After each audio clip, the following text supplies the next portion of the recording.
নমস্কার বন্ধুরা, আজকে আমি তোমাদের সাথে এমন একটি নাস্তা রেসিপি শেয়ার করতে চলেছি যেটা দেখতে রুটির মতো হলেও এর বানানোর পদ্ধতিটা একদমই আলাদা।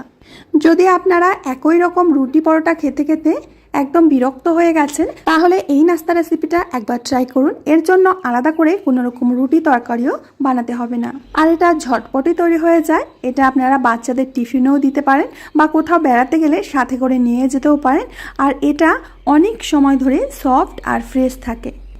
আজকের হেলদি রেসিপি আমি দুটো কাঁচা আলু দিয়ে বানাবো।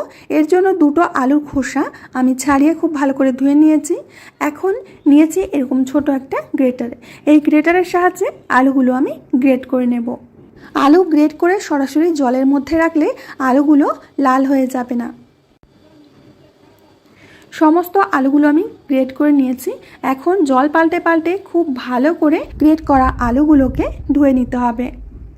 আর আজকের রেসিপিটা বানানোর জন্য আমাদের খুব কম তেল লাগবে, ভীষণই হেলথি একটা রেসিপি তৈরি হবে।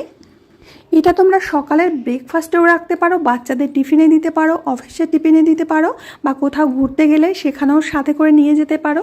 এটা অনেকক্ষণ পর্যন্ত নরম থাকে আর একদমই ফ্রেশ থাকে। তো সমস্ত আলুগুলো খুব ভালো করে জল পাল্টে পাল্টে আমি ধুয়ে নিয়েছি। এখন একটা কড়ার মধ্যে দিয়ে দেবো 2 চামচ মতো রিফাইন্ড অয়েল। এর মধ্যে দিয়ে দেবো 1 চামচ জিরা, আর দিয়ে দেবো সাদা তেল 1.5 চামচ। সাথেই দিয়ে দেবো গ্রেট করা রসুন, এতে ফ্লেভারটা খুব ভালো আসে। দিয়ে দেবো কয়েকটা কারি পাতা। এখন সমস্ত কিছুকে ভালো করে একটু নেড়েচেড়ে ভেজে নিতে হবে, তবে খেয়াল রাখবেন পুড়ে না যায়। তো এগুলোকে নেড়েচেড়ে নিয়ে এর মধ্যে দিয়ে দেবো কাঁচা লঙ্কা কুচি। কাঁচা লঙ্কাটাকেও এর সাথে একটু ভালো করে নেড়েচেড়ে নিতে হবে। এখন দিয়ে দেব জল। বাটি মেপে আমি 2 বাটি জল দিয়ে দিচ্ছি। এবার দিয়ে দেব আমাদের গ্রেট করে রাখা আলুগুলো। এখানে বাটি মেপে 2 বাটি মতো আলু কুচি হয়েছে। এখন এর মধ্যে সামান্য কিছু মশলা মেশাবো। তো এখানে দিয়ে দিচ্ছি সবজি মশলা 1 চামচ, স্বাদ বুঝে লবণ আর চিলি ফ্লেক্স। এখানে কিন্তু আমরা আর কোনো মশলা ইউজ করব না, এই মশলাতেই আমাদের নাস্তাটা তৈরি হয়ে যাবে। ঢাকনা দিয়ে ঢেকে কিছুক্ষণের জন্য জাল করব, আর অল্প সময়ের মধ্যে কিন্তু এই আলুগুলো একেবারে সফট হয়ে যাবে। এবার গ্যাসের আঁচটাকে লো করে দিয়ে এর মধ্যে আমি দিয়ে দিচ্ছি সুজি। যে বাটি মেপে আমি জল দিয়েছি সেই বাটির 1 বাটি সুজি দিয়ে দিচ্ছি। মাপগুলো কিন্তু ঠিকঠাক রাখবে, তাহলেই কিন্তু সুজির ডোটা আমাদের পারফেক্ট হবে। মিডিয়াম টু লো আছে আমরা সুজি রান্না করে নেব। যতক্ষণ না সুজির একটা ডো তৈরি হচ্ছে ততক্ষণ পর্যন্ত রান্না করে নিতে হবে।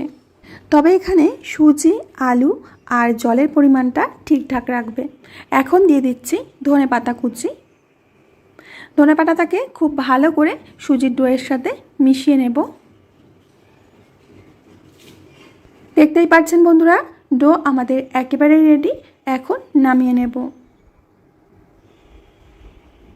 তো আমি একটা থালার মধ্যে নামিয়ে নিচ্ছি। সুজির ডোটা কিন্তু পারফেক্ট হয়েছে। এখন স্প্যাচুলা দিয়ে ছড়িয়ে ছড়িয়ে একটু ঠান্ডা করে নেব। এরপরে যখন হালকা ঠান্ডা হয়ে যাবে তখন হাত দিয়ে খুব ভালো করে ঠেসে ঠেসে মেখে নিতে হবে। তো বন্ধুরা, আমি সুজির ডোটা খুব ভালো করে মেখে নিয়েছি। এখন এখান থেকে বড় সাইজের একটা লেচি কেটে নেব। একটু বেশি করে লেচিটা কাটবে, মানে রুটি তৈরির জন্য যেরকম লেচি লাগে তার থেকে একটু বড় করে কেটে নিতে হবে। এখন এই লেচিটাকে বেলে নেব।